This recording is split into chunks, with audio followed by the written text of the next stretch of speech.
Assalamualaikum dan selamat petang kepada semua hadirin sama ada di Facebook Live atau di Zoom webinar pada hari ini. Saya, Dr. Amir Abdul Rashid akan menjadi moderator dan saya ingin memperkenalkan penceramah kita pada hari ini yang akan menyampaikan topik program kesihatan mental McDermott yang bertajuk Ketagihan Pornografi. Sesedikit biodata beliau, Dr. Firdaus ialah seorang pakar perunding dengan sub-kepakaran psikiatri penagihan dan sekarang sedang berkhidmat sebagai Ketua Perkhidmatan Psikiatri dan Kesihatan Mental Negeri Sabah. Jadi selepas menamatkan sarjana muda perubatan daripada Universiti Kebangsaan Malaysia UKM, beliau memulakan karier sebagai doktor siswaza di Hospital Queen Elizabeth lebih daripada 20 tahun yang lalu. Sejak itu beliau berjaya mengurat langkah menamatkan latihan kepakaran psikiatri dan sub-kepakaran beliau di samping memberikan perkhidmatan dan menimba pengalaman di pelbagai hospital di selatan Malaysia dan sebuah hospital di Australia iaitu Royal Prince Alfred Hospital di Sydney, yang mana kesemua pengalaman ini telah memberikan beliau perspektif yang meluas dan dinamik dalam memberikan perkhidmatan sebagai seorang pakar perunding psikiatri. Dr. Firdaus beraspirasi untuk memecahkan tembok penghalang kepada perkhidmatan dan penjagaan kesihatan mental dan seterusnya menggalakkan kerjasama dalam masyarakat dari hal yang perkara inilah. So, webinar ini akan dimulakan dengan sesi perkongsian Dr. Firdaus dan seterusnya saya akan membacakan soalan-soalan anda untuk dijawab oleh beliau. Jadi tuliskan soalan-soalan anda sama ada di ruang chat Facebook Live dan juga Q&A atau ruang chat Zoom. Maka dengan ini saya ingin menjemput Dr. Firdaus untuk meneruskan sesi perkongsian webinar ini. Dipersilakan Dr. Assalamualaikum, selamat petang. Salam sejahtera lah kan. Um, saya rasa untuk ini saya mungkin boleh mulakan dengan sharing saya punya slide lah. Dan kita boleh mulakan perbincangan kita pada hari ini. Okey.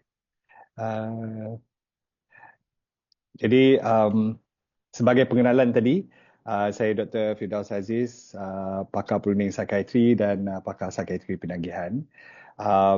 Topik yang diberikan kepada saya untuk malam ni adalah berkenaan dengan ketagihan pornografi. Jadi apa yang mungkin saya nak sampaikan, satu adalah berkenaan dengan konsep ketagihan atau penagihan itu sendiri. Kalau tengok kat situ pun dah ada dua perkataan berbeza kan, ketagihan, penagihan. Mana satu yang kita nak gunakan? Apa perbezaannya? Jadi ini dengan sedikit menunjukkan bahawa mungkin terdapat banyak pandangan atau perspektif bila mana atau bila sahaja kita sebut perkataan penagihan itu sendiri. Jadi malam ni harapan saya kita akan jelas apa yang dimaksudkan sebagai penagihan atau addiction itu sendiri. Yang kedua pula mungkin apa yang saya nak cuba sampaikan adalah punca penagihan itu sendiri. Apakah yang mungkin menjadi sebab seseorang itu mengalami penagihan? Tapi sebab perbincangan kita pada malam ini menjurus kepada ketagihan pornografi, saya akan fokus spesifik kepada isu yang berkaitan dengan pornografi. Satu perkara yang mungkin agak penting kita ketahui adalah sejauh mana ketagihan pornografi ini memang disahkan sebagai satu diagnosis lah.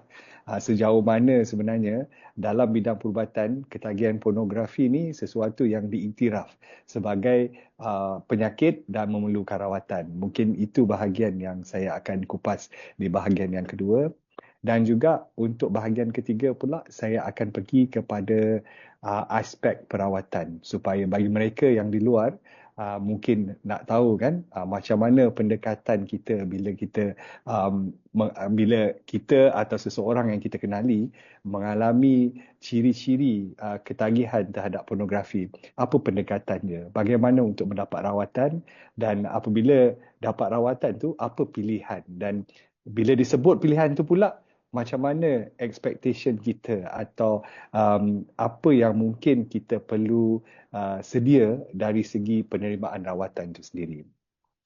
Dalam saya cuba menyampaikan nanti berkenaan dengan isu ketagihan pornografi, mungkin saya akan berkongsi bersama kisah-kisah kes-kes yang saya dan sahabat-sahabat saya dalam bidang penagihan ni rawat bersama.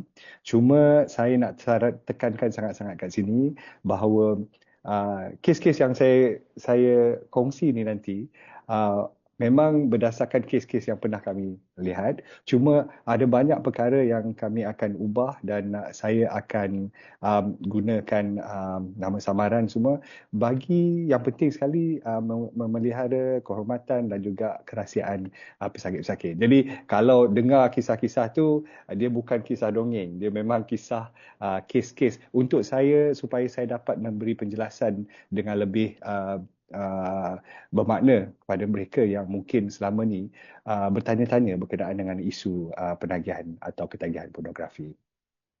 Saya punya pengalaman selain daripada penagihan sebelum-sebelum ini, kalau kita sebut ketagihan pornografi, mungkin bermula sekitar beberapa tahun yang lepas masa sebelum COVID. Apabila saya dirujuk oleh pakar perubatan keluarga dengan seorang remaja yang pada masa itu berusia 17 tahun, dirujuk kepada saya untuk diagnosis. Jadi bila pakar perubatan keluarga ni dilihat kes-kes di klinik kesihatan, kadang-kadang ada kes ni yang agak complicated. Maksudnya mereka tidak pasti dari segi diagnosis dia. Adakah diagnosis dia berkaitan dengan penyakit mental atau adakah diagnosis dia berkaitan dengan masalah-masalah perubatan. Tapi bagi kes Ali ni, Dr. Pakar yang merujuk tu, dia tidak pasti dari segi diagnosis dan dia mengesyaki bahawa Ali ni mengalami masalah penagihan dari segi tingkah laku. Isunya berkenaan dengan Ali ni, semasa dia berjumpa dengan doktor di klinik kesihatan, dia telah menceritakan betapa hidup dia sangat terkongkong dengan dua aktiviti yang sangat yang sangat mengambil masa yang banyak lah dalam kehidupan dia. Satu yang dia terangkan adalah berkenaan dengan permainan internet, internet gaming kalau bahasa Inggeris dia. Yang mana permainan ni melibatkan kumpulan-kumpulan di dalam internet. Jadi ada macam competition di kalangan mereka semua kan. Dan ini kadang-kadang mengambil waktu sampai lewat malam, dan ini kadang-kadang mengganggu keupayaan dia untuk hadir ke sekolah pada besok harinya. Tetapi antara perkara yang juga agak unik yang dikongsikan bersama dengan pakar dan bersama saya adalah berkenaan dengan keinginan dia terhadap perkara-perkara yang berbentuk image-image dalam internet, dan video-video klip di dalam internet. Tapi video klip dia sangat spesifik. Dia lebih terangsang kepada video-video klip wanita yang dalam keadaan diseksa, dalam keadaan pasif, diperlakukan oleh orang-orang lain. Dan image-image tu atau video klip tu adalah bersifat seksual. Dan image ni kadang-kadang menjadi obsesi lah. Setiap hari dia memang perlu dia perlu menonton. Kadang-kadang hari dia akan bermula dengan perkara tersebut. Kalau ada masalah saja, perkara pertama yang lintas dalam fikiran dia untuk menenang diri dia adalah untuk menonton image tersebut, sama ada bagi dia di dalam phone, di dalam komputer kalau di rumah. Dan perkara ini bagi dia menimbulkan satu sifat kesalan atau satu sifat yang aib yang sangat besar pada diri dia. Dan itu antara sebab mungkin pada asalnya dia menyimpan rahsia ni sebelum berjumpa dengan pakar. Dan apabila pakar bertemu dengan dia semasa klinik kesihatan, maka nampak jelaslah isu ni lebih complicated. Apabila dia bertemu dengan saya, jadi secara rutinnya tugas apabila kes baru bertemu dengan kami di klinik pakar, memang tanggungjawab kami untuk explore atau kita pergi dengan lebih detail kepada kes tersebut. Dan bila saya tengok, memang jelas ada isu berkaitan dengan pornografi, jelas ada isu di antara internet gaming tu. Antara pornografi dengan internet gaming tu mungkin yang lebih ketara impaknya pada individu ini adalah pornografi tu, sebab rasa kesalahan dia dan rasa salah dia terhadap keinginan dia pada pornografi yang tertentu. Selain daripada itu, saya tak dapat apa-apa maklumat yang mengatakan yang dia ada mengalami penyakit-penyakit lain. Dia tidak mengalami ciri-ciri yang menggambarkan dia mengalami penyakit mental. Sebab kadang-kadang bila kita nilai, kita kena tengok ada depression ke, atau ada anxiety disorder, ada obsessive compulsive disorder. Sebab perkara-perkara ni kadang-kadang mimik atau seolah-olah nampak macam masalah ketagihan, tapi sebenarnya isu yang lain daripada ketagihan. Dan yang paling ketara juga saya dapati adalah dari segi aspek sosial remaja tersebut atau Ali. Ali ni dibesarkan dalam keluarga yang single parent. Ibu dia telah bercerai pada usia dia sangat muda. Dan suami dan bapa sebenar dia telah pun berkahwin baru dan mempunyai keluarga dia tersendiri. Di situ saya nampak apabila saya bercerita dengan dia, ada perasaan yang dendam terhadap perceraian di antara ibu dan bapa dia, walaupun perkara itu berlaku masa zaman dia kanak-kanak. Dan di situ juga saya nampak dendam dia lebih ketara terhadap ibu dia. Selain daripada itu, perceraian tu menyebabkan diri dia terasing, baik daripada keluarga ayah dia maupun keluarga ibu dia, walaupun dia hidup bersama dengan ibu dia. Dia tidak rasa rapat dengan ayah dia, dia tidak rasa rapat dengan ibu dia, walaupun bila kita teliti kisah dia, nampak macam support system dia agak bagus. Dan nampak ada masa dalam rawatan, ibu dia pun sanggup datang bersama untuk membantu dalam perawatan. Selain daripada itu juga, saya dapati disebabkan oleh isu keluarga yang dialami, dia terasa terasing daripada masyarakat itu sendiri. Dia rasa diri dia tidak sama dengan individu lain. Dan dari situ saya nampak dia banyak, kalau di sekolah pun, sifat dia lebih menyendiri. Saya ada juga cuba menilai sama ada dia ni ada autism ke atau ADHD ke, kenapa dia suka lebih dalam keadaan menyendiri. Tapi saya nampak ada perasaan malu, ada rasa rendah diri yang sangat-sangat ketara. Benda ni agak ironik sikit sebab bila saya bercakap dengan dia, Ali ni dia memang agak terbuka untuk bercerita. Dan bila dia bercerita, dia punya cerita ni hanya dalam bahasa Inggeris semata-mata. So nampak di situ dia punya pemahaman terhadap dunia tu sangat unik. Tetapi isu dia yang sangat ketara adalah cara dia melihat hubungan dengan wanita, cara dia melihat cara dia melihat bagaimana seorang wanita tu harus melayan dia atau bagaimana peranan wanita tu dalam hubungan suami isteri. Dan ini sebenarnya yang menjadi isu yang sangat berat kepada diri dia, sehingga menyebabkan dia tidak dapat betul-betul merasa diri dia sebahagian daripada masyarakat dan sentiasa terasa terasing. Ada masa-masa dia sampai ke tahap menggambarkan diri dia mahu mencederakan wanita. Tapi dia melepaskan perasaan itu dengan melihat pornografi yang berunsurkan ciri-ciri yang mahu mencederakan wanita.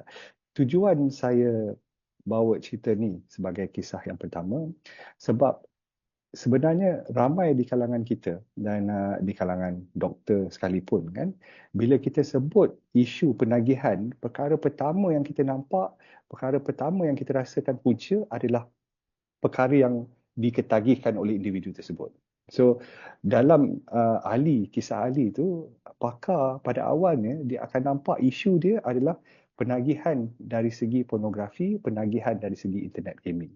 Tapi bila kita explore kisah itu lebih mendalam, kita dapati bahawa kehidupan seseorang itu lebih complicated daripada yang sebenarnya.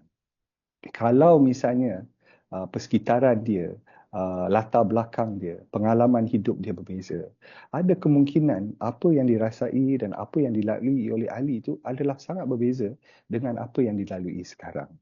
Jadi dengan itu, saya rasakan bila kita sebut tentang penagihan, dan ini saya selalu sebutkan, it is not just about the drugs, it is not just about the behavior.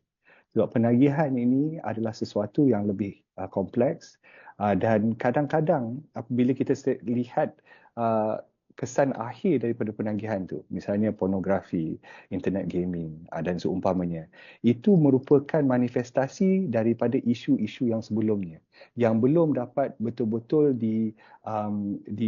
dirungkaikan, yang betul-betul belum dapat ditangani, sehingga menyebabkan individu tersebut akhirnya sesat dalam masalah penagihan yang dialami. Satu perkara yang agak penting dan juga unik berkenaan dengan penagihan ni adalah bagaimana masyarakat dan bagaimana kita mungkin sebagai individu mendefinisikan penagihan. Ada doktor dan kebanyakan kita dalam bidang perubatan misalnya melihat penagihan ini sebagai isu biologi, dan ini sebenarnya berbalik kepada satu mungkin kajian yang pernah dilaksanakan satu ketika dahululah.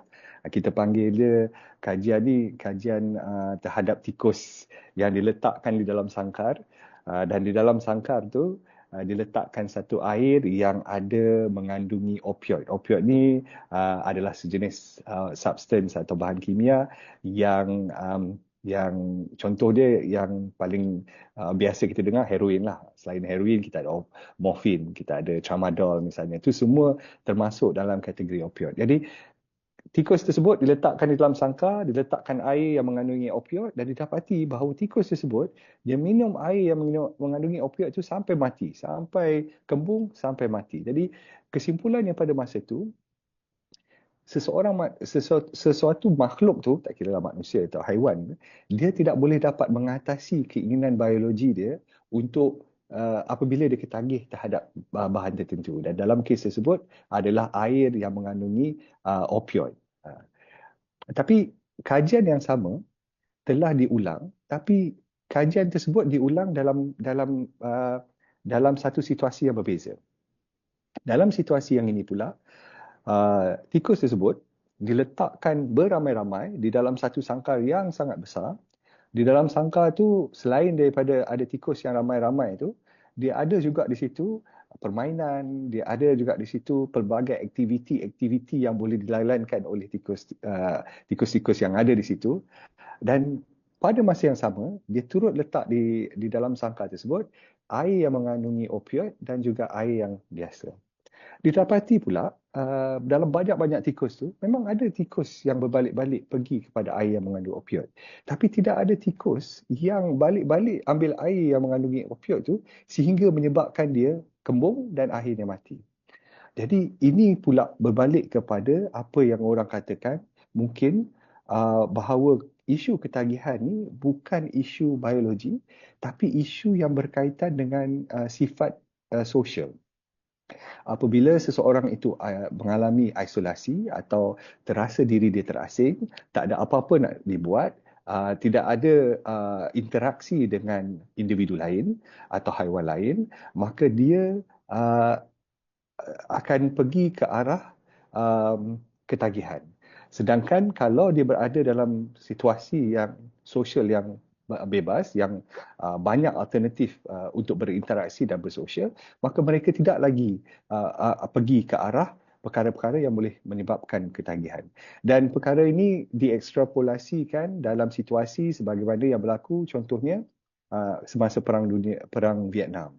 Apabila askar-askar daripada Vietnam balik ke tempat masing-masing, didapati ada individu tersebut yang mengalami penagihan atau ketagihan terhadap opioid yang sangat teruk sehingga menyebabkan dia tidak dapat berfungsi di dalam masyarakat.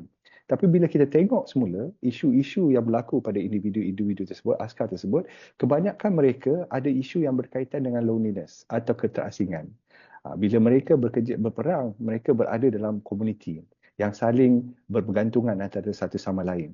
Tapi bila mereka balik kepada komuniti yang mana mereka tidak lagi diperlukan, di situ mereka terasa terasing, dan disebabkan itu, maka mereka lebih prone atau lebih berpotensi ke arah mengalami penagihan. So, jadi argumentnya orang kata penagihan atau ketagihan ni berlaku disebabkan oleh isolasi. Dan cara rawatannya bukan mengasingkan orang-orang yang mengalami penagihan, tetapi membawa orang-orang penagihan itu untuk masuk bersama dalam sosial dan dalam ruang lingkup yang berkaitan dengan interaksi dan komunikasi yang bersama lah. Jadi itu perspektif sosial berkenaan dengan penagihan. Ada juga orang melihat penagihan dari segi aspek psikologi, latar belakang hidup, pengalaman hidup, trauma di dalam semasa kanak-kanak misalnya, atau cara yang silap dari segi menangani stres, dan juga perspektif, kaedah, cara dia menilai kehidupan tu. Jadi perkara-perkara ini yang dilihat menjadi sebab kenapa seseorang itu berbalik-balik melakukan sesuatu yang menagih, gara-gara disebabkan oleh keupayaan dia untuk mengatasi cara dia behave, berfikir dan emosi yang tidak begitu bagus. Ya. Jadi bila kita tengok benda ni, sebenarnya ada yang lain. Dia ada pendekatan dari segi rohani, dia ada pendekatan dari segi human behavior semuanya kan. Uh, jadi bila kita sebut banyak-banyak definisi atau kita sebut banyak-banyak perkara tadi tu kan, yang mana satu sebenarnya yang menjadi punca atau yang mana satu yang sebenarnya menjadi definisi yang sebenar untuk kita kategorikan seseorang itu adalah ketagih atau tidak? Bagi saya dan mungkin kebanyakan mereka yang terlibat dalam penagihan, kebenarannya mungkin di antara banyak-banyak tadi tu. Mungkin ada komponen biologi dan mungkin ada komponen sosial, ada komponen psikologi, ada komponen spiritual dan ada komponen behavior dan ada komponen-komponen lain. Dan bila combine benda-benda tu, itu yang akhirnya menentukan sama ada seorang itu lebih prone atau lebih berpotensi untuk mengalami penagihan berbandingkan individu lain. Jadi kalau kita sebut orang ni keluarga dia penagih, maka dia ni memang tak ada pilihan akan jadi penagih, itu mungkin tak semestinya pendekatan atau perspektif yang tepat untuk kita menentukan sama ada seseorang itu akan jadi penagih atau tidak. Walau bagaimanapun, memang ada banyak faktor yang berkaitan dengan biologi yang turut menyebabkan seseorang itu lebih berpotensi untuk mengalami penagihan. Okay? Itu perkara pertama yang saya rasa sangat penting sebab banyak orang tanya apakah punca penagihan.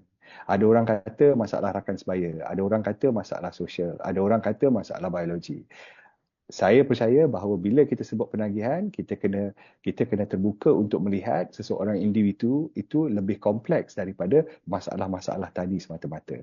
Kalau kita balik pada kisah si Ali tu, orang kata dia ni remaja, dia ni ada masalah rakan sebaya, dia ni ada masalah sosial. Tapi kalau kita lihat balik, mungkin ada faktor-faktor genetik, mungkin ada faktor-faktor yang berkaitan dengan psikologi atau latar belakang atau trauma, dan mungkin ada faktor yang berkaitan sosial yang membawa kepada tingkah laku yang berkaitan dengan penagihan. Satu perkara yang juga sangat penting bila kita sebut ketagihan tu adalah jenis-jenis ketagihan. Kebanyakan kita akan faham bahawa ketagihan ni ketagihan yang berkaitan dengan substance lah. Ketagihan dadah ke, ketagihan alkohol ke. Itu pandangan ramai kita. Tapi sebenarnya bila kita sebut ketagihan, ada satu bentuk ketagihan yang yang yang ada ciri-ciri yang sama dengan ketagihan substance tadi, tapi lebih berbentuk ketagihan tingkah laku. Dan di sinilah kita ada dua ketagihan tingkah laku yang memang ada dalam diagnosis psikiatri, baik dalam DSM-5 atau ICD-11 ya. Yang dua saya sebut di sini adalah ketagihan dari segi gambling, perjudian, dan satu lagi internet gaming. Yang ini memang ada, tapi ada juga ketagihan-ketagihan yang lain yang ada ciri-ciri yang sama yang masih belum lagi termasuk dalam definisi tadi. Dan ini antara faktornya disebabkan dalam segi perubatan tu kalau kita nak buat sesuatu kesimpulan tu, kita kena ada evidence atau bukti yang cukup baru kita katakan bahawa ini sah sebagai satu bentuk penyakit misalnya. Ya. Slide ni sebenarnya bukan untuk mengelirukan orang, tapi slide ni sebenarnya untuk menekankan kembali aspek kepentingan faktor biologi itu dalam menyebabkan seseorang itu mengalami penagihan. Otak manusia kita ni dibahagikan pada struktur-struktur tertentu. Dan ada struktur tu kita kata primitif. Primitif ni otak kita, otak yang seolah-olah sama macam otak haiwan. Bahagian yang berkaitan dengan emosi, bahagian yang berkaitan dengan aktiviti berulang-ulang tu, ini aktiviti instinctual yang memang sama antara manusia dengan haiwan. Tapi ada satu bahagian otak yang berbeza dengan mungkin haiwan, iaitu bahagian prefrontal cortex, bahagian otak hadapan manusia. Bahagian otak inilah yang terlibat dalam dari segi aspek moral, behavior dan juga penilaian atau sebarang bentuk kita akan panggil executive functioning. Sebarang bentuk aspek yang berkaitan dengan membuat keputusan semua. Ini prefrontal cortex. Prefrontal cortex manusia ni dia tidak automatically terbentuk masa lahir. Dia akan terbentuk makin lama, makin ketara dan akan makin matang semasa kita semakin dewasa lah. Dan ini berbeza dengan haiwan-haiwan sebab haiwan tidak ada prefrontal cortex yang sangat terbentuk sebagaimana manusia. Isu dia bila kita sebut pengagihan, walaupun kita ada prefrontal cortex, kita ada keupayaan untuk membuat penilaian dan membuat keputusan, kadang-kadang kita ada keadaan atau situasi yang prefrontal cortex kita ni seolah-olah kena hijack.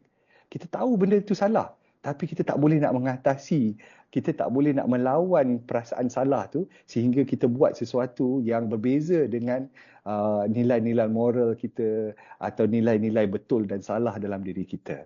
Dan di sinilah antara yang disebutkan menjadi punca kenapa penagihan itu dikatakan mempunyai kuasa yang sangat tinggi sehingga menyebabkan fungsi biasa pada otak tu seolah-olah kena hijack, kena kidnap dan tak dapat berfungsi sebagaimana yang biasa. Alright? Kalau saya sebut tadi seorang remaja umur 17 tahun, nampak jelas mungkin dari segi hubungan sosial dia ada isu semua, dan itu sifat mungkin kesunyian yang menjadi punca kepada dia mengalami atau dia melakukan perkara-perkara yang akhirnya berulang-ulang dan menyebabkan seolah-olah nampak bahawa dia ada mengalami ketagihan di situ. Tapi benda ni bukan eksklusif untuk orang-orang yang mungkin yang terisolasi dalam masyarakat. Satu contoh yang mungkin saya boleh ambil adalah Abu. Abu ini berumur 33 tahun, seorang jurutera yang sudah pun berkahwin dan mempunyai kerja yang agak stabil. Tetapi Abu ni dia dirujuk kepada pakar psikiatri gara-gara isteri dia turut mengalami masalah kemurungan dan didapati mungkin dia akan dapat rawatan lah untuk isu yang berkaitan dengan pornografi. Jadi doktor pakar yang merawat isterinya mengesyaki bahawa dia mungkin ada isu pornografi dan dia dirujuk kepada pakar lain buat penilaian lanjut. Bila kita nilai Abu pula, Abu ni sebenarnya mula terdedah dengan pornografi agak lewat. Dia hujung-hujung remaja dah nak masuk, dah habis sekolah menengah, barulah dia terdedah dengan pornografi. Tapi bila dia mula terdedah dengan pornografi, dia macam seolah-olah terlalu biasa dengan pornografi tu sampai dia dah awal-awal lagi dah berulang-ulang hari-hari terlibat dengan aktiviti-aktiviti pornografi. Sehingga kan semasa dia belajar di luar negara pun, antara perkara yang pertama yang perlu dibuat sebelum dia pergi belajar adalah untuk menonton pornografi pagi-pagi. Dan sebelum habis hari tu, dia kena ada sesi dengan antara diri dia dengan pornografi.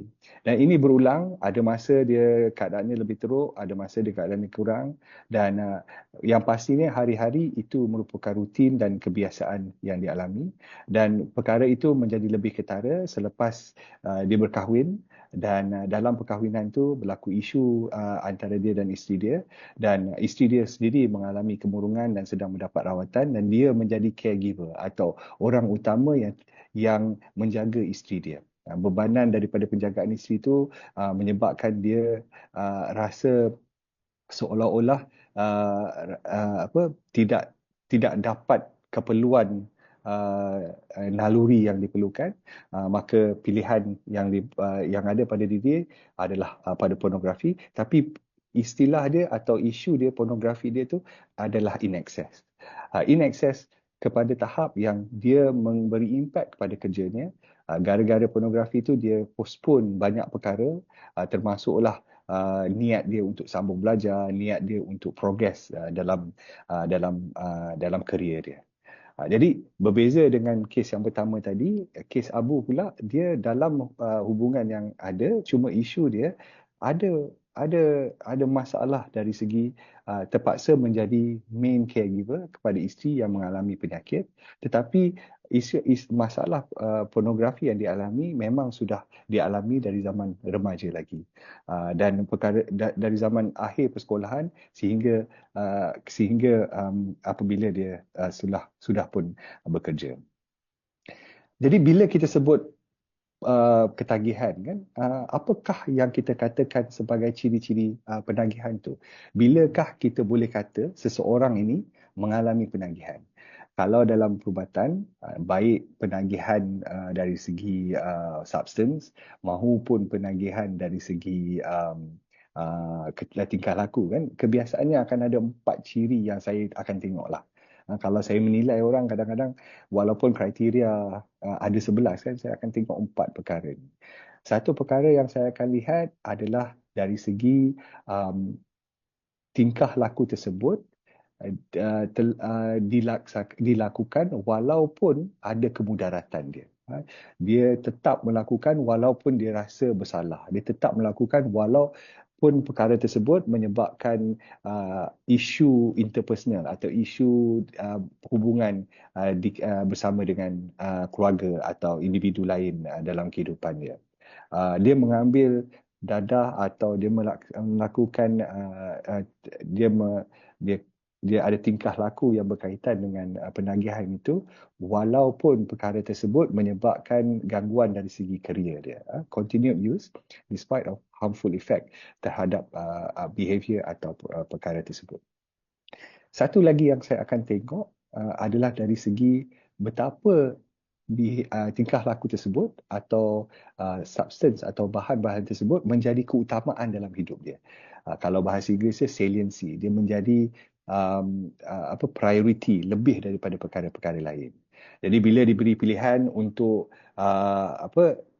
untuk sambung belajar misalnya, dia akan utamakan masa untuk ada masa untuk dia punya ketagihan, atau apabila dia biasa dengan aktiviti bersosial dengan keluarga, kadang-kadang dia akan lebihkan masa untuk diri dia untuk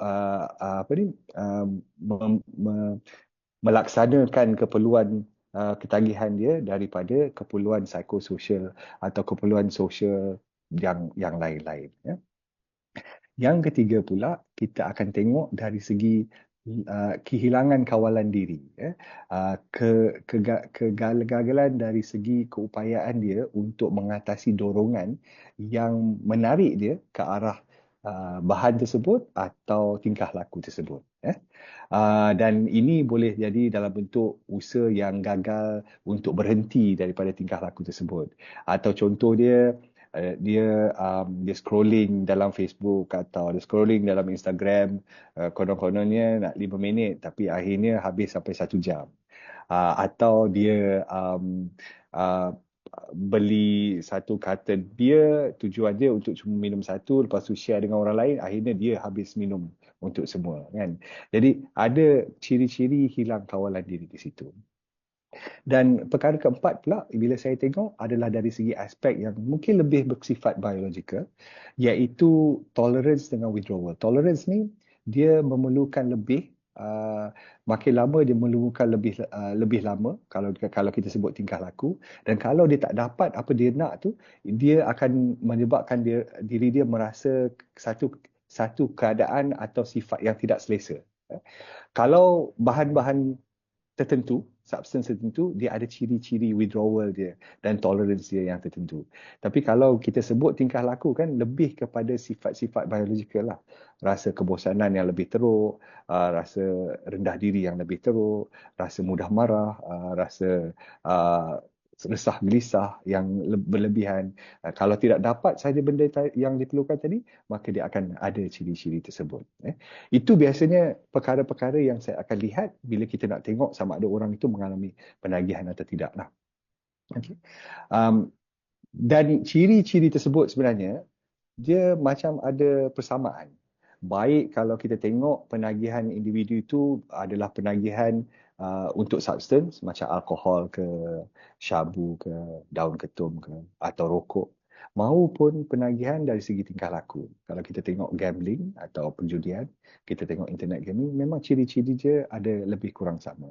Dan bila kita tengok balik ciri-ciri yang saya sebut tu tadi, dia ada komponen yang berkaitan dengan otak, biological, dia ada komponen yang berkaitan sosial, interaksi dengan sosial, dan dia ada komponen berkaitan dengan psikologi. Macam mana cara dia menilai, cara dia bertindak dalam situasi tertentu. Jadi kenapa berlakunya penagihan tadi?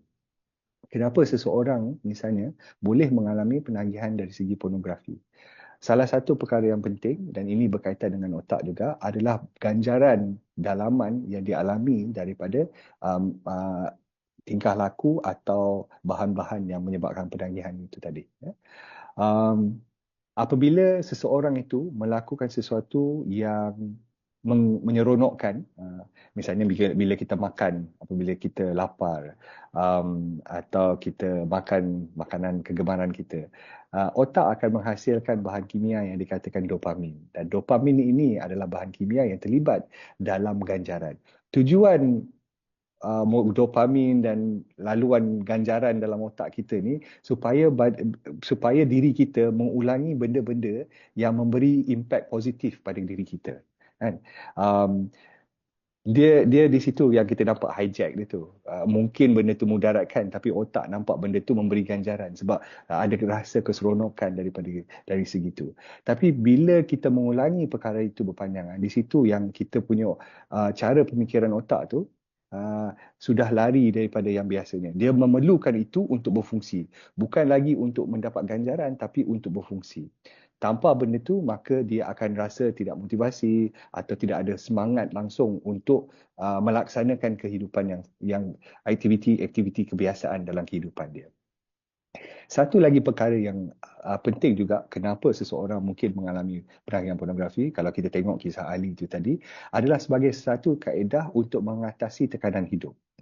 Apabila Ali tidak dapat mengatasi isu pergaulan dia, dia tidak dapat interaksi atau dia tak dapat mewujudkan hubungan yang intim dengan siapa-siapa, baik dengan keluarga dia, baik dengan keluarga lain, dengan rakan-rakan atau dengan wanita khususnya, maka dia mencari alternatif kepada benda itu, dan alternatif itu mungkin nampak lebih kurang sama. Bila kita tengok pornografi itu ada ciri-ciri motivasi dan ada ciri-ciri keintiman yang bagi dia lah. Walaupun mungkin dia punya pornografi dia tu ciri-ciri dia lain sikit daripada yang kebiasaan, kan. Tapi tujuan dia resort atau tujuan dia pergi balik kepada perkara-perkara tadi itu adalah untuk mengatasi kegusaran atau keresahan atau perasaan gundah gulana yang dialami dia. Rather than berterusan dengan keadaan yang gundah gulana itu, dia nak pecahkan kitaran negatif tu. Dan cara dia nak pecahkan kitaran negatif tu, dia masukkan benda yang nampak macam positif. Tapi sebenarnya benda yang positif tu ada kemudaratan yang semakin lama akan memberi kesan yang lagi teruk lah kepada diri dia. Dan mungkin kadang-kadang dia adalah pilihan peribadi. Ramai saja orang yang dia mencuba sesuatu gara-gara perasaan ingin tahu, tapi mungkin disebabkan oleh faktor-faktor genetik atau faktor-faktor lain, mudah dapat ke, atau dia mengaitkan pengambilan itu dengan pencapaian tertentu, maka benda itu menjadi rutin dan akhirnya boleh menyebabkan penagihan kepada diri dia. Bagi psikiatri, antara dua sumber utama untuk kami melakukan diagnosis, kami ada ICD-11. ICD-11 ini dikeluarkan oleh WHO. Ini adalah manual atau kita kata kitab lah untuk kita buat diagnosis. Dia bukan khusus untuk psikiatri semata-mata. Kebanyakan diagnosis lain pun memang kita akan rujuk ICD-11. Kalau siapa yang bertugas di hospital, di unit rekod, balik-balik dia akan tengok apakah diagnosis berdasarkan kriteria atau berdasarkan nama dalam ICD-11, ICD-11. Jadi ICD-11 ni adalah buku yang memberi kita panduan untuk buat diagnosis. Salah satu lagi panduan untuk buat diagnosis dalam psikiatri adalah dalam DSM-5. DSM-5 ni adalah dikeluarkan oleh American Psychiatric Association. Banyak digunakan walaupun dari segi rutin penulisan diagnosis kita gunakan ICD-11, banyak juga merujuk kepada DSM-5 ni sebab cara nak buat diagnosis dalam DSM-5 ni kadang-kadang lebih senang, dia point form. Ada ni ke kan, dia macam ada tick point, kita boleh tick sinter-sinter tu untuk buat diagnosis.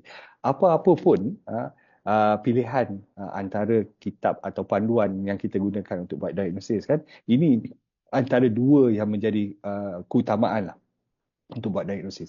Ada juga punca-punca yang lain atau panduan-panduan yang lain dalam bahasa-bahasa yang lain, tapi kalau kita tengok secara rutin yang di Malaysia, kita akan tengok balik kepada dua buku tersebut sebagai panduan kita punya diagnosis. Tujuan saya tunjuk kat sini sebab bila kita sebut ketagihan pornografi, dia tidak ada dalam dua-dua kitab di sini. Dia tidak ada dalam buku panduan. Kita tak ada diagnosis ketagihan pornografi baik dari segi ICD-11 maupun dari segi DSM-5. Antara sebabnya, kedua-dua manual tersebut dihasilkan dengan berpandukan bukti-bukti saintifik yang kukuh, yang dalam, yang banyak sebelum kita boleh buat apa-apa ketetapan untuk buat diagnosis. Dan untuk dua penagihan tingkah laku, satunya kita adalah gambling disorder, satu lagi adalah internet gaming. Itu memang dari segi kajiannya memang jelas. Dan itu sebabnya dalam manual ni ada. Walau bagaimanapun, di kalangan pakar-pakar psikiatri, khususnya pakar psikiatri yang terlibat kepakaran, kita mengiktiraf bahawa masalah penagihan pornografi atau berkaitan dengan seksual tu adalah jelas dihadapi oleh individu-individu tertentu. Dan disebabkan itu juga antara rujukan kami dalam membuat diagnosis adalah American Society of Addiction Medicine. Jadi diagnosis tu mungkin tak ada dalam DSM-5 atau ICD-11, tapi dari segi punca yang lain memang ada diagnosis tersebut dibuat. Jadi kalau American Society for Addiction Medicine, mereka mengakui atau mengesahkan penagihan tingkah laku dalam 3 jenis lah. Satu gambling yang memang ada juga dalam kita punya panduan yang tadi. Satu lagi adalah berkaitan dengan perkara-perkara yang berkaitan dengan internet, microprocessor, komputer. Dan di sinilah kita letak internet gaming. Dan yang ketiga pula, kita lihat kepada problematic sexual behavior. Di sinilah yang dilibatkan 4 perkara tu. Kalau problematic sexual behavior. Satu, pornografi yang kita bincangkan pada malam ni. Kedua adalah onani. Ketiga adalah parafilia. Dan keempat, complex sexual behavior, compulsive sexual behavior. Atau dengan nama lainnya, hypersexuality atau sex addiction. Jadi kalau orang tanya, diagnosis pornografi itu ada ke tidak dalam diagnosis psikiatri, memang kalau dari segi panduan tu belum ada yang jelas. Sebab dalam DSM-5 pun ada yang letak dia sebagai macam OCD, Obsessive Compulsive Disorder. Masalah yang berkaitan dengan perbuatan yang berulang-ulang. Dan ada yang melihat dia sebagai masalah yang berkaitan dengan penagihan. Belum ada jelas lagi. Tapi untuk panduan kebanyakan kami akan gunakan American Society of Addiction Medicine itulah. Dan kita lihat dia sebagai tingkah laku seksual bermasalah atau addiction behavior, problematic sexual behavior. Alright. Jadi apa yang kita akan buat kalau seseorang itu kita dapati bahawa dia mungkin mengalami masalah penagihan. Satu perkara yang penting, apabila dirujuk kepada pakar atau doktor kan, kita kena dapat riwayat yang betul-betul jelas. Itu sebabnya tadi tidak cukup dengan saya dapatkan maklumat latar belakang Ali berkaitan dengan tingkah laku dia, berkaitan dengan pornografi itu. Saya kena tanya juga latar belakang dia. Bagaimana hubungan dia dengan ibu dia, bagaimana hubungan dia dengan bapa dia, bagaimana hubungan dia dengan rakan-rakan di sekolah. Saya kena tahu juga latar belakang, sama ada isu berkaitan dengan trauma dalam hidup dia. Ada isu yang berkaitan dengan masalah-masalah kesihatan lain. Sebab kita kadang-kadang seseorang itu dia ada tingkah laku tertentu, tapi tingkah laku tersebut gara-gara dia mengalami masalah sawan, atau gara-gara dia mengalami masalah hormonal imbalance itu, atau gara-gara dia mengalami masalah kerosakan otak tertentu. Kalau saya dalam bidang saya sendiri, setiap kali kalau ada pesakit yang datang, saya akan tengok 4 perkara lah. Satu, saya akan pergi secara terperinci dari segi masalah penagihan tu. Kalau penagihan tu alkohol, saya akan pergi secara detail. Apakah alkohol yang diguna, berapa banyak diguna, dari bila sampai diguna, apakah implikasi dan seumpamanya. Dan kalau kita tengok pornografi pun sama. Apakah jenis pornografi yang disuka, sejak bila dia menyukai benda tu, berapa kerap dia punya penggunaan perkara-perkara yang berkaitan dengan pornografi dan detail-detail yang lain untuk kita lihat kekerapan dan keterukan masalah yang berkaitan dengan pornografi tersebut. Tapi tak cukup di situ. Kita kena tengok juga riwayat kesihatan lain, dan bila kita tengok riwayat kesihatan lain, kita kena tengok juga sama ada dia ni ada masalah perubatan tertentu. Contohnya yang saya sebut tadi, ada sawan ke, ada kerosakan otak tertentu, ada pernah mengalami kemalangan yang mungkin menyebabkan gangguan tertentu pada otak dan seumpamanya, atau ada latar belakang yang berkaitan dengan penyakit mental. Contohnya, ada penyakit yang kita panggil developmental disorders yang memang wujud daripada sejak kelahiran dia. Macam ADHD, Attention Deficit Hyperactive Disorder, Autistic Spectrum Disorder dan seumpamanya. Kita juga tengok kalau dia mengalami penyakit mental seperti anxiety disorders, keresahan yang teruk. Atau dia mengalami masalah kemurungan, atau dia mungkin mengalami masalah sebagai psikosis. Saya ada juga pesakit yang dia punya diagnosis utama dia adalah skizofrenia. Dia mengalami gangguan daripada suara dan seumpamanya, tapi dia juga ada komponen yang berkaitan dengan hypersexuality. Dia memang mempunyai keinginan yang sangat tinggi terhadap perkara-perkara yang berkaitan seksual, sehingga dia melanggan sex worker secara mingguan. Dan ini menghabiskan wang yang banyak pada diri dia. Dia boleh berfungsi walaupun dia ada gangguan tadi, tapi dia turut mengalami gangguan dari segi masalah penagihan compulsive sexual behavior itu tadi.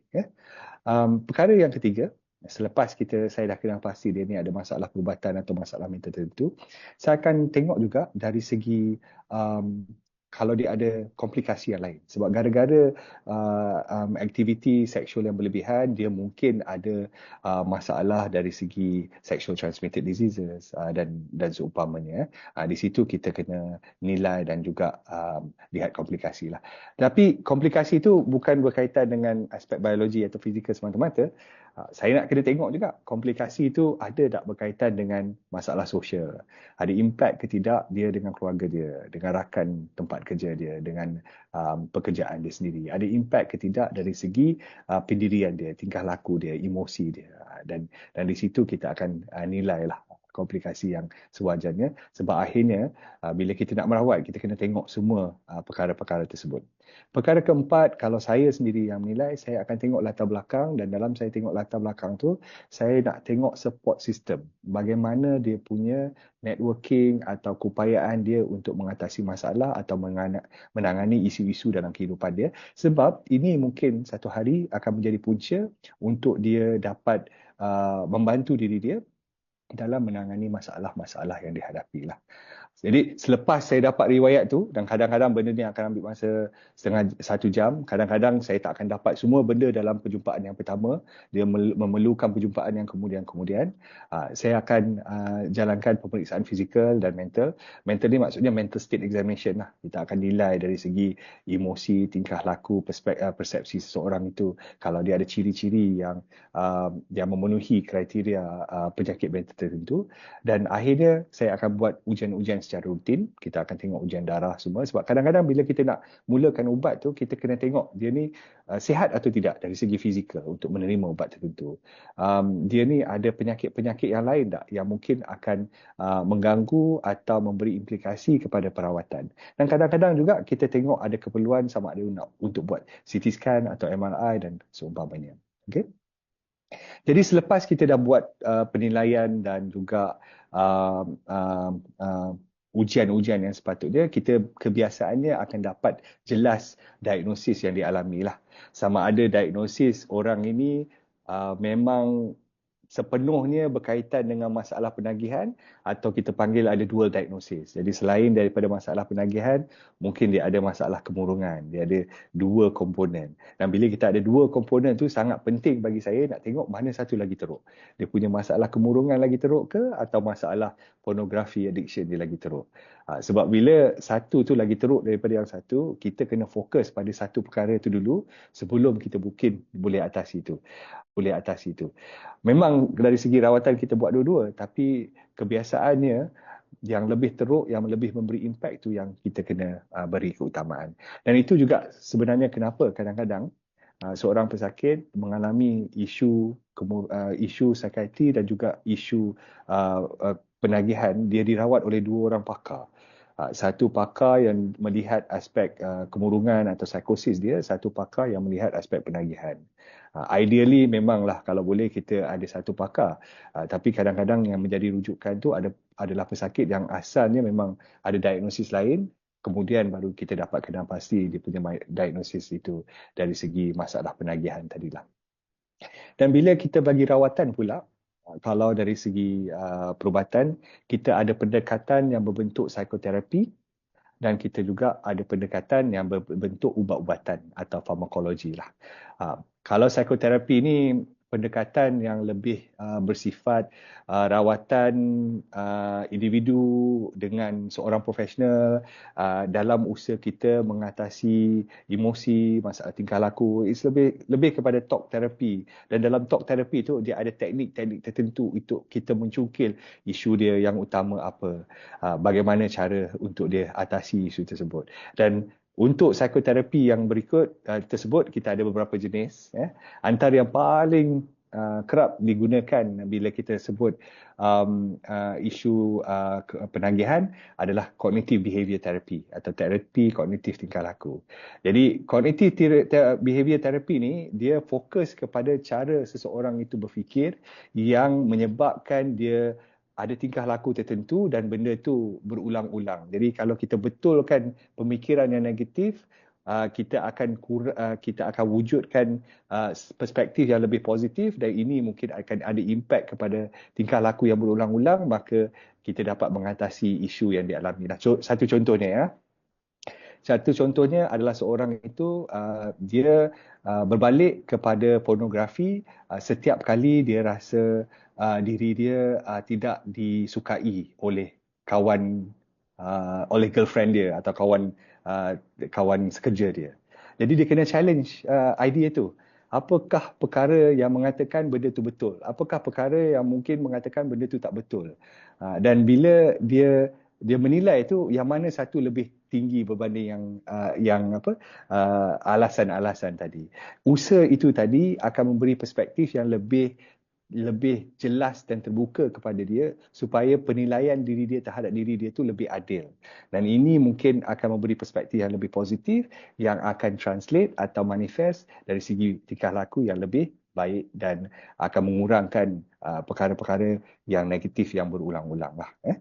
Selain daripada terapi tadi yang saya sebut, cognitive behavior therapy, kita ada perkara lain, contohnya interpersonal yang lebih merujuk kepada isu komunikasi. Contohnya Ali tadi, dia tak pandai nak bergaul dengan wanita misalnya, dia tak pandai nak bergaul dengan keluarga dia tak pandai nak express diri dia bersama dengan ibu atau bapa dia. Jadi di situ mungkin kita kena baiki dari segi aspek komunikasi dan cara dia bergaul. Atau mungkin kita kena wujudkan satu platform atau wadah supaya dia dapat duduk bersama dengan keluarga dan dapat express diri dia dengan lebih bagus. Dan satu perkara yang juga penting dalam addiction psychiatry adalah motivational interview. Ini adalah pendekatan yang mana keutamaan diberikan kepada klien kita nak cuba hilangkan ambivalen dia atau dia punya keraguan sama ada nak berhenti atau tidak. Sebab kebiasaannya apabila seseorang mengalami penagihan, dia ada stages dia tertentu. Ada orang ni dia pre-contemplation, dia memang tak nak berubah, dia memang selesa dengan apa yang dia ada, dia tak kisah apa yang akan berlaku. Ada orang dia dalam stage kita panggil contemplation, dia tak pasti dia nak berubah ke atau tidak. Ada banyak benda yang menyebabkan dia takut nak berubah, sebab susah, sebab kegagalan sebelum ni. Ada banyak benda yang mengatakan dia perlu berubah. Jadi ada banyak ambivalent kita katakan di situ. Ada orang yang ada dalam stage preparation. Maksudnya dia dah jelas dalam diri dia, dia memang nak berubah. Dan dalam dia nak berubah, dia nak tahu cara-cara untuk berubah. Dia tengah explore option-option untuk melaksanakan perubahan dalam diri dia. Dan ada orang selepas itu mengalami kita berada dalam stage action. Dia sudah melaksanakan option-option untuk berubah daripada mengalami penagihan ke arah yang kurang penagihan atau apa-apa yang menjadi cita-cita dia lah. Ada orang dia automatik dia nak berhenti terus, ada orang dia nak kurangkan kan. Jadi mengikut masing-masing. Selepas itu mungkin kita tengok fasa yang lebih kepada maintenance lah. Dia dah berjaya berhenti atau dia berjaya kurangkan, macam mana nak maintain supaya dia tak berbalik kepada isu yang sebelumnya. Jadi untuk kadang-kadang kita navigate atau kita melalui proses-proses tu, kita kena ada cara mendekati pesakit, dan di situ kita guna pendekatan motivational interviewing. Hubungan antara pesakit dan juga perawat adalah hubungan yang lebih berbentuk partnership. So it's not about saya lebih tahu atau you lebih tahu. It's about you know what, tuan tahu bagi pihak tuan sejauh mana tentang diri tuan, dan saya tahu dari segi perubatan perkara-perkara yang saya tahu dari segi penagihan. Macam mana kita nak gunakan pengetahuan tuan dan pengetahuan saya supaya kita boleh sama-sama membantu supaya kita boleh progress dari segi pendekatan kita. Itu partnership. Second, acceptance. Kita terima seadanya. Bukan kalau dia ni dalam pre-contemplation ke atau contemplation, ada peringkat-peringkat tertentu, kita terima seadanya. Bukan kita nak mengubahkan dia, okey, awak kena berubah kepada sini. Kita cuba berusaha pada stages yang dia ada supaya kita dapat tarik dia untuk hilang dia punya keraguan dan bergerak kepada stage yang lebih positif. Dan dalam motivational interviewing, antara pendekatan yang sangat penting adalah sifat it's more of compassion. Compassion ni kalau dalam bahasa Melayu mungkin sifat rahmah atau rahim, sifat kasih sayang lah.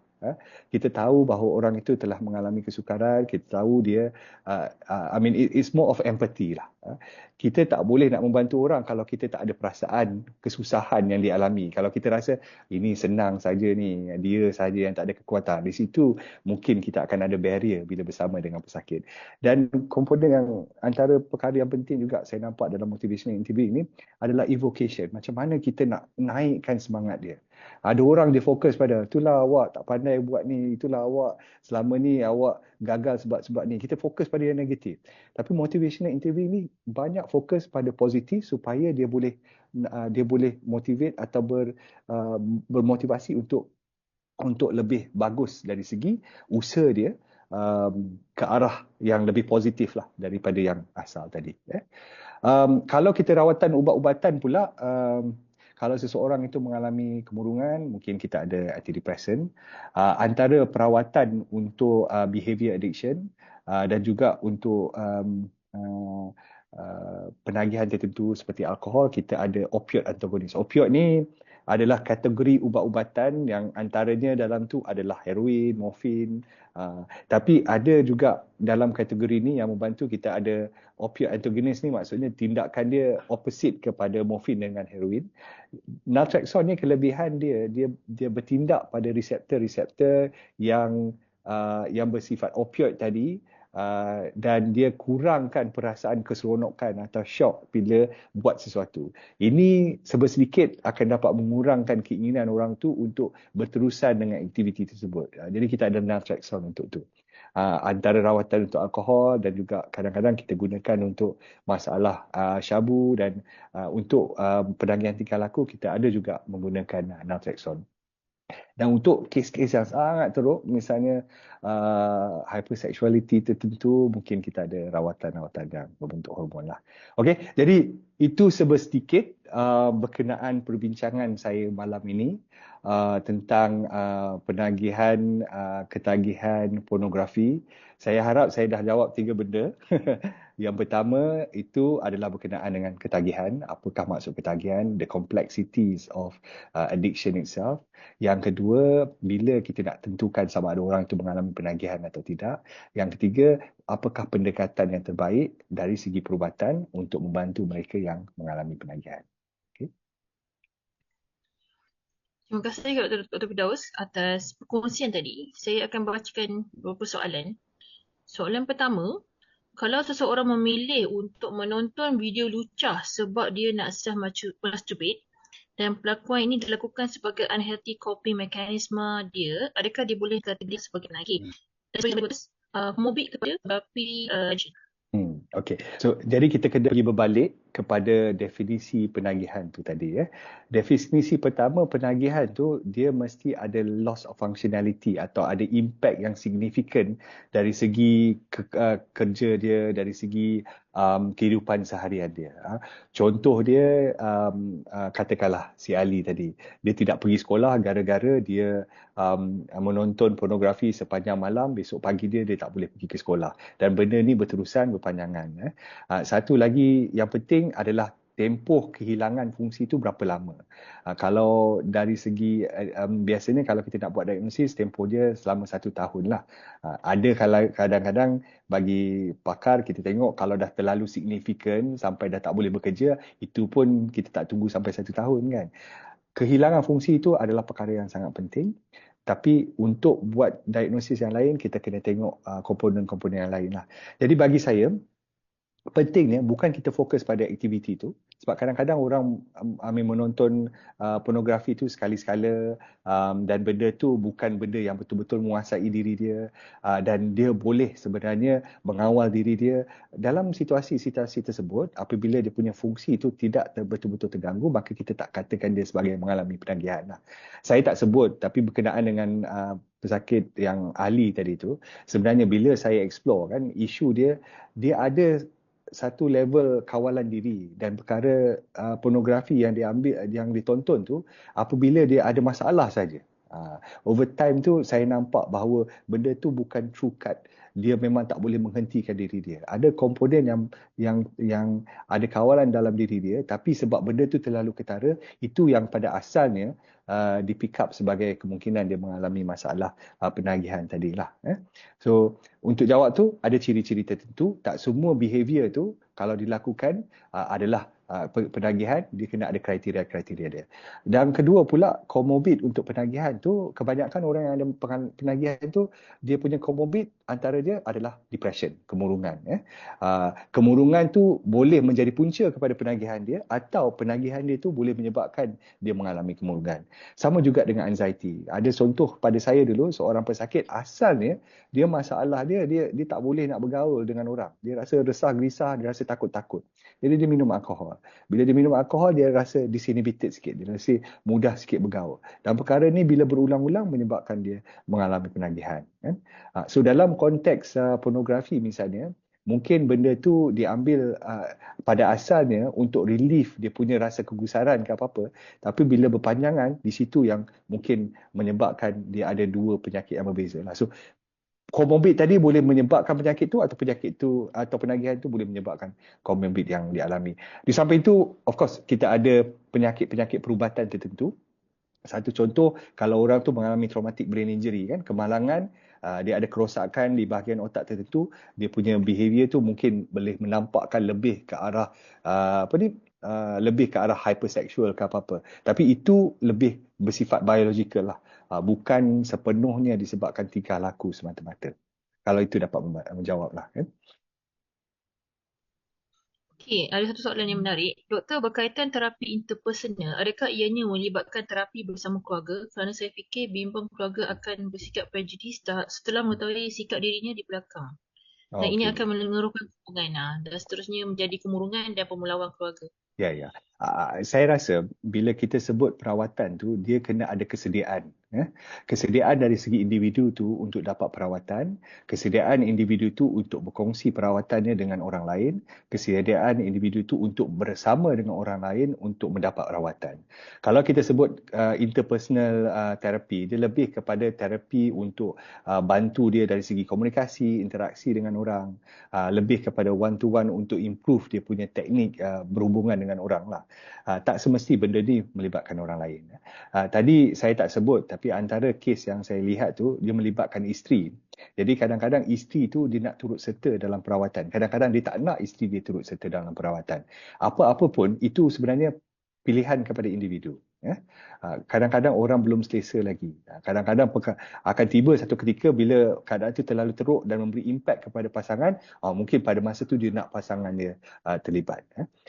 Saya selalu kata kan, kita tak boleh nak mengubah orang lain. Persepsi orang lain tu kadang-kadang kita tak boleh ubah. Tapi kita boleh buat sesuatu pada diri kita.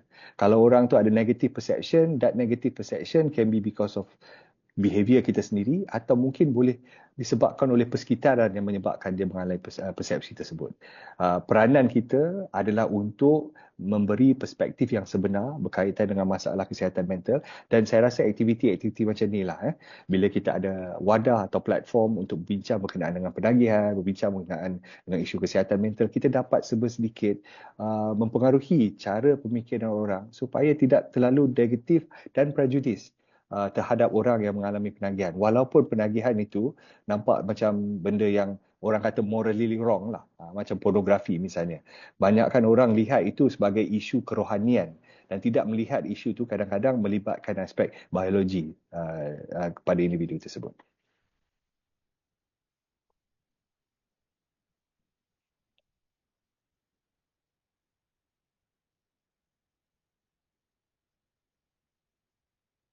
Dr. Aimi.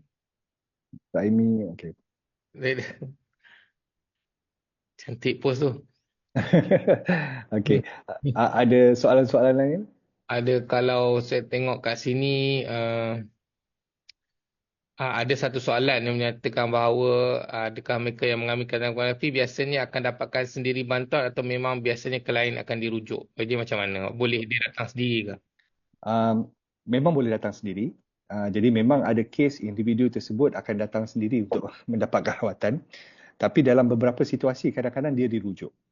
Contohnya kes yang saya sebutkan Abu tadi, isteri dia mengalami kemurungan, dan bila isteri dia mengalami kemurungan, bahawa dia pakar yang merawat isteri dia dapat tahu bahawa suami dia mengalami masalah tertentu, dia dirujuk oleh pakar yang merawat isteri dia. Tapi bagi kes Ali tadi tu, dia datang sendiri ke klinik kesihatan, dan di klinik kesihatan tu dia dirawat oleh pakar di sana, dan pakar di sana yang merujuk dia gara-gara dia sendiri yang minta untuk mendapat rawatan. Tapi ada masalah teknikal sikit lah, ada isu teknikal sikit lah bila kita sebut individu yang bawah umur 18 tahun. Sebab individu yang umur bawah 18 tahun ni dia kena dapat konsen atau kebenaran ibu bapa. Jadi kadang-kadang kan bila cikgu di sekolah mendapati ada isu tertentu, agak susah sebenarnya untuk dia dapat rawatan sebab kebiasaannya dia perlukan kebenaran keluarga, dan kadang-kadang keluarga tak terbuka untuk bagi konsen sebab itulah kadang-kadang salah faham terhadap masalah mental dan seumpamanya kan.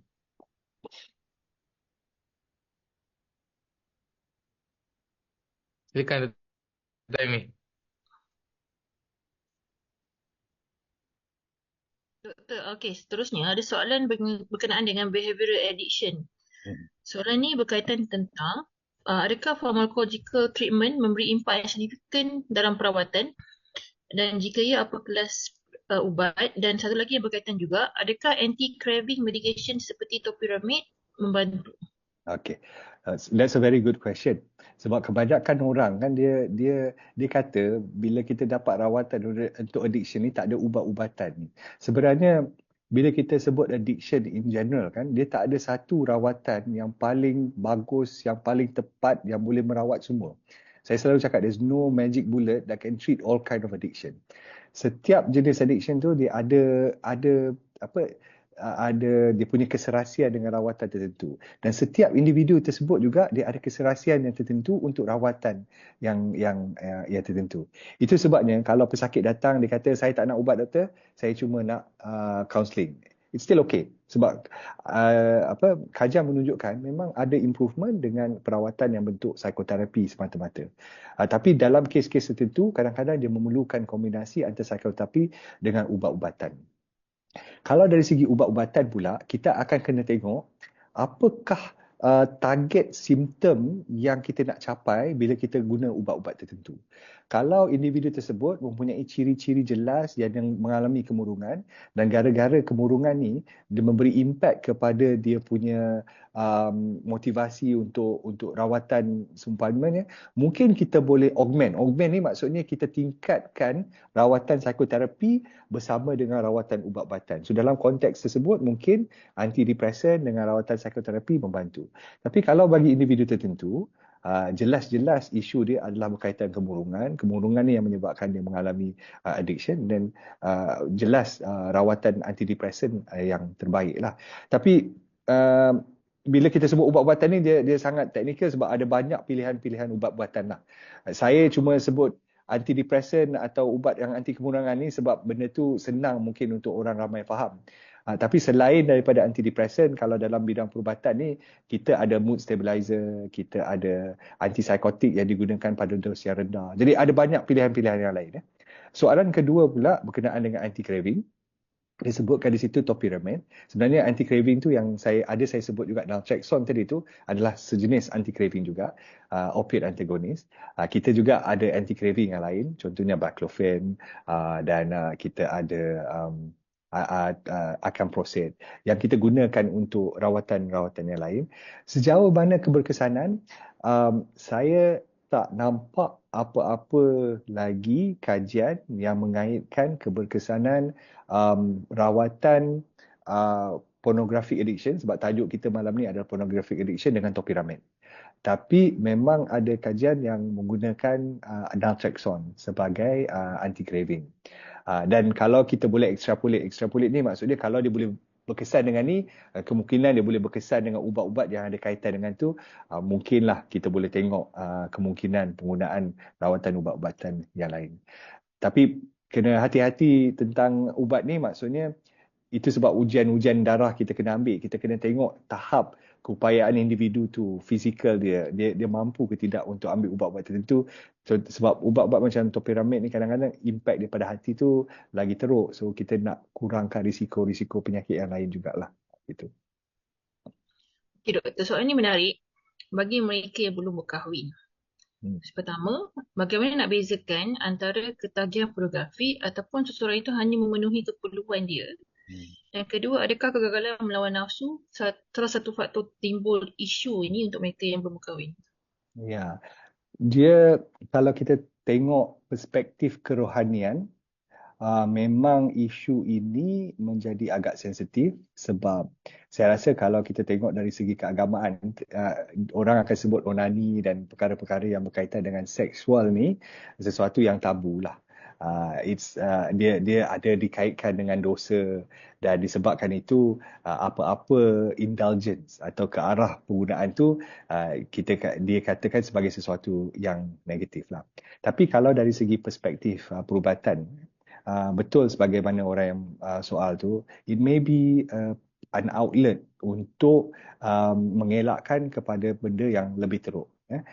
Kalau saya sendirilah kan ada disebut dulu, kalau seorang Muslim tu daripada dia melakukan zina yang betul-betul zina, dia boleh melakukan onani, sekurang-kurangnya dengan onani tu dapat mengelakkan daripada zina yang lebih teruk contohnya. So ada leeway dan ada pandangan yang berbeza di situ. Tapi kalau dalam perubatan, kita melihat dia sebagai a natural course of life, a natural kind of behavior dalam kehidupan. Cuma bila kita nak bezakan sesuatu itu sebagai a natural cause atau dah ke arah mengalami ketagihan, itu berbalik kepada penilaian diri tadi itulah. Sejauh mana benda tu memberi impak kepada diri dia. Saya ada seorang dulu yang saya jumpa, dia ni latar belakang agama yang kuat, sekolah agama semua, tapi dia ada isu hyperseksual yang sangat tinggi. Dan gara-gara itu dia memang tak boleh berhenti daripada setiap minggu dia habis gaji dia, bukan habis gaji dia lah, dia guna sebahagian gaji dia untuk melanggan sex worker. Tapi benda ni menimbulkan konflik yang sangat tinggi pada diri dia sebab dia ni orang yang dilihat di luar sebagai orang yang kuat agama. Jadi dalam individu tersebut, kalau kita tengok secara luaran kan, alamak, I mean sekali-sekala benda tu tak ada impact dari segi kerja pun boleh berfungsi dengan bagus. Mungkin di situ kalau orang yang tidak melihat dari segi aspek fokus keagamaan, dia tak akan nampak orang tu mengalami masalah penagihan lah. Sebab dia hanya menggunakan sebahagian duit dia dan benda tu tak ada impact pada kerja dia. Tetapi pada diri dia, penilaian diri dia, benda tu sangat negatif sehingga dia menyebabkan dia rasa rendah diri, dia rasa berdosa yang teruk, dia menyebabkan dia rasa malu dengan kawan-kawan yang lain. Dalam konteks tersebut mungkinlah kita lihat bahawa orang itu mengalami isu-isu yang mungkin memerlukan perawatan untuk penagihan. So there's no fixed rule. Bila kita nak kata orang ni mengalami penagihan, kadang-kadang it's very subjective to the individual. Macam mana penilaian individu tu. Kadang-kadang it's objektif sejauh mana impact benda tu kepada aktiviti sehariannya. Dan kadang-kadang it's a combination of both lah. Kalau itu dapat menjawab soalan tadi. Dan rasa ni mungkin soalan terakhir tentang remaja di bawah umur ataupun murid sekolah. Yang pertama, jika ibu bapa tidak mahu meneruskan treatment jika disarankan oleh doktor. Dan jika demikian, kalau contoh bagaimana peranan guru kaunseling, sekolah dan sebagainya untuk dalam hal ni lah. Yang ini sangat tricky sebab memang betul sebenarnya kalau dari segi akta dan undang-undang, umur bawah 18 tahun memang memerlukan kebenaran daripada keluarga lah. The only best way kalau kita nak navigate through that system is kalau dia masih lagi dibenarkan jumpa dengan kaunselor, mungkin kita boleh berhubung dengan kaunselor untuk membantu menyalurkan sokongan kepada kaunselor lah. Itu yang saya nampak. Sebab untuk kaunselor tersebut bawa dia pergi klinik ke apa-apa, itu menyalahi dari segi undang-undang. Satu perkara yang lain juga adalah dengan penggunaan social worker atau pegawai kebajikan masyarakat. Tapi benda ni kadang-kadang jarang-jarang dilaksanakan di peringkat kita lah. Hanya bila ada isu yang teruk, kadang-kadang mungkin ada penglibatan dia atau ada penglibatan polis seumpamanya lah. Gitu. So saya rasa it's a very technical thing yang memang tak ada jawapan yang jelas. Kalau saya dengan kawan-kawan saya dalam bidang psikiatri kanak-kanak dan remaja pun selalu ada perbincangan berkenaan dengan kes ni, tapi case to case basis because it's not an easy tak ada cara yang mudah lah untuk kita tangani isu ni. Baiklah, dengan berakhirnya soalan tadi, maka kita sudah sampai ke hujung webinar ini. Kerana masa juga sudah mencuburi dah lebih daripada masa yang ditetapkan sampai pukul 10 tadi. Jadi saya sebagai wakil mahkamah ingin mengucapkan terima kasih kepada Dr. Muhammad Firdaus atas perkongsian sangat bermanfaat, dan semoga perkongsian ini memberi kesedaran kepada kita lah apa peranan kita sebagai masyarakat dan juga kepada mereka yang ada this kind of pornography addiction dan sebagainya untuk menampilkan membawa diri kepada rawatan lah dan sebagainya. Okey, jadi sebelum kita tamat, saya ingin menjemput semua hadirin yang pada hari ini untuk subscribe mana-mana platform yang anda ada kepada kami punya platform rasmi untuk tidak ketinggalan lah untuk mendapatkan sebarang informasi terkini tentang program dan webinar masa akan datang lah. Jadi dengan itu saya ingin menutup webinar ini dengan Assalamualaikum dan selamat malam. Terima kasih semua dan